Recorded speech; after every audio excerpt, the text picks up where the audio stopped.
Assalamualaikum, salam Euro, salam PKP. Apa khabar sahabat-sahabat? Semoga sahabat-sahabat bergembira dengan poin fantasi masing-masing.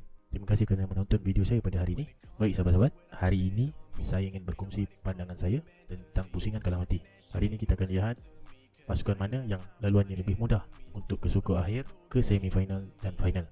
Jadi kita akan buat pemilihan daripada pemain-pemain dari pasukan tersebut untuk tim fantasi kita. Baik, jom saya kongsikan. Baik, untuk transfer window kali ini adalah pembelian yang sangat penting, sama ada sahabat-sahabat berada di atas atau di bawah selepas ini. Kerana bagi mereka-mereka yang sudah kehabisan chip, tiada lagi wildcard, tiada lagi limitless, sahabat-sahabat perlu merancang pembelian dengan bijak. Jadi pilihlah pemain-pemain dari pasukan yang kita rasakan boleh pergi lebih jauh dalam tournament ni.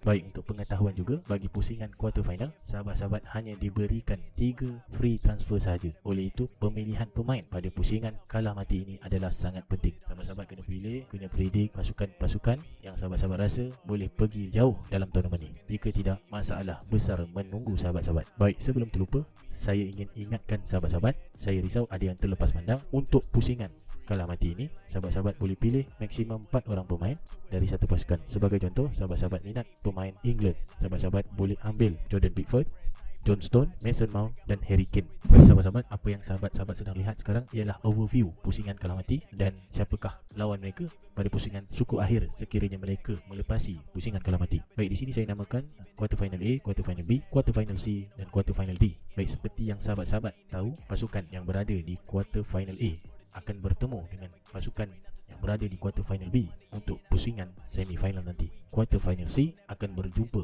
akan menentang quarter final D, calon dari quarter final D untuk semifinal yang seterusnya. Jadi kalau kita lihat di sini secara overview, pasukan-pasukan yang berada di quarter final C dan quarter final D, laluan mereka adalah lebih getir dan sukar. Baik, kejap lagi kita akan tengok setiap quarter final dari quarter final A sehingga quarter final D, pasukan-pasukan yang terlibat yang mempunyai kebarangkalian yang tinggi untuk layak ke pusingan seterusnya. Baik, untuk quarter final A, pasukan yang terlibat ialah Wales menentang Denmark dan Netherlands menentang Czech Republic. Baik, saya tahu ramai yang memilih Denmark selepas Denmark membelasah Rusia pada perlawanan terakhir peringkat kumpulan. Tetapi bagi saya, Wales lebih layak untuk ke pusingan quarter final kerana corak permainan yang ditunjukkan oleh pasukan Wales yang lebih kolektif, di mana mereka menyerang bersama-sama dan bertahan bersama-sama, dan pemain mereka kebanyakannya tidak ternama kecuali Gareth Bale dan Aaron Ramsey. Saya rasa itulah penyebab di antara semangat berpasukan mereka lebih tinggi, sebab kurang pemain yang akan menunjukkan skill-skill individu.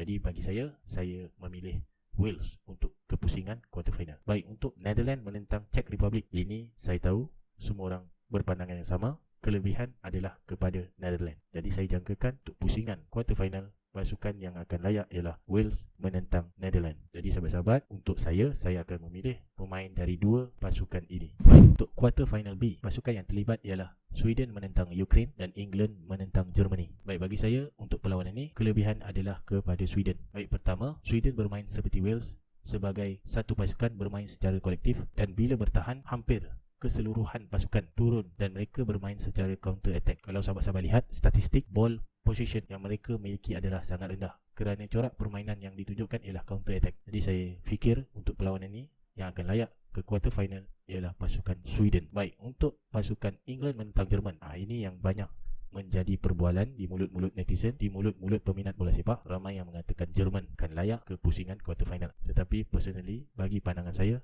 kelebihan ialah kepada England. Yang pertama, mereka akan bermain di Wembley, mereka akan bermain di home. Jadi bila bermain di home, semangatnya lain. Dengan kehadiran penyokong sendiri, ini mungkin membantu moral bagi player-player. Dan yang kedua, saya sangat yakin dengan pertahanan England. Mereka akan bermain dua defensive midfield, mereka akan lebih banyak bertahan dan sekali-sekala membuat through pass dan membuat counter attack. Dan saya lihat permainan Jerman pula kurang meyakinkan untuk peringkat kumpulan. Jadi saya rasakan England mempunyai kelebihan, kecuali sekiranya perlawanan berlarutan sehingga ke sepakan penalti. itu kelebihan ialah kepada Jerman kerana mereka mempunyai penjaga gol yang berpengalaman. Baik, untuk quarter final ni saya mungkin akan memilih pertahanan England, dan untuk Sweden saya akan memilih keeper dan midfield Sweden. Baik, quarter final C melibatkan pasukan Spain menentang Croatia dan Switzerland menentang France. Sebelum game terakhir Spanyol, saya rasakan Croatia akan menang mudah dengan Spain. Tetapi pada perlawanan terakhir, Luis Enrique telah menurunkan kesebelasan utama yang baru, dan kalau kita lihat setelah mereka bermain secara berpasukan berbanding sebelum ini yang bermain secara individu, Spain dilihat lebih garang dan bahaya. Jadi untuk perlawanan ini saya menjangkakan pasukan Spanyol yang akan layak ke pusingan suku akhir. Seterusnya perlawanan di antara France dan Switzerland, saya yakin pandangan saya dengan sahabat-sahabat sama. Saya jangkakan France akan mengalahkan Switzerland dan layak. Baik, untuk quarter final C ni saya akan memilih pemain-pemain dari pasukan France dan pasukan Spain. Untuk quarter final yang terakhir yang saya beri nama quarter final D melibatkan pasukan Austria melawan Itali dan Portugal melawan Belgium. Di sini saya tahu saya bersependapat dengan sahabat-sahabat yang mana Itali akan mengalahkan Austria, tetapi yang jadi perdebatan ialah di antara Portugal dan Belgium. Baik, untuk dua pasukan ni sekiranya sahabat-sahabat tanya kepada saya pun 50-50, memihak kepada Belgium pun boleh, memihak kepada Portugal pun boleh. Kedua-dua pasukan sayangnya bertemu seawal pusingan kalah mati. Jadi bagi saya akan cuba mengelakkan mengambil pemain dari pasukan ini. Sekiranya sahabat-sahabat ingin ambil juga pemain-pemain dari Portugal ataupun Belgium ni, saya cadangkan pemain yang terlibat ialah Ronaldo pertama, dan untuk Belgium sama ada De Bruyne ataupun Lukaku. Pemain-pemain lain saya akan elakkan. Dan untuk pasukan Itali, untuk saya akan ambil 4 pemain dari sini, sebab saya yakin Itali ialah calon juara untuk sesi Euro 2020 ni. Jadi walaupun Itali berada di dalam laluan getir dan laluan maut untuk kepusingan akhir, saya yakin mereka akan melakukan kejutan. Baik, kesimpulannya, laluan yang lebih getir di antara quarter final di hadapan sahabat-sahabat sekarang, quarter final C dan quarter final D adalah lebih sukar. Jadi saya cadangkan sahabat-sahabat mengambil pemain-pemain dari quarter final A dan quarter final B, kerana match head to head diorang, bila kita lihat, kita lebih mudah nampak siapakah pemenang yang boleh layak ke pusingan seterusnya. Jadi itu pandangan saya. Sahabat-sahabat nak ikut boleh ikut, tak nak ikut tak mengapa. Ini hanyalah pandangan dan perkongsian dari saya. Jadi saya ingin mengucapkan terima kasih sekali lagi kepada sahabat-sahabat kerana sudi menonton video saya dan mendengar celoteh saya, dan saya sangat berbangga kerana ada beberapa video saya yang telah membantu beberapa sahabat-sahabat di luar sana. Saya harap saya dapat membantu sahabat-sahabat lagi. Cuma saya hanya memerlukan sokongan sahabat-sahabat untuk subscribe dan like video-video yang saya buat, supaya saya akan meneruskan kesinambungan video-video berkaitan fantasi, dan insyaAllah saya akan teruskan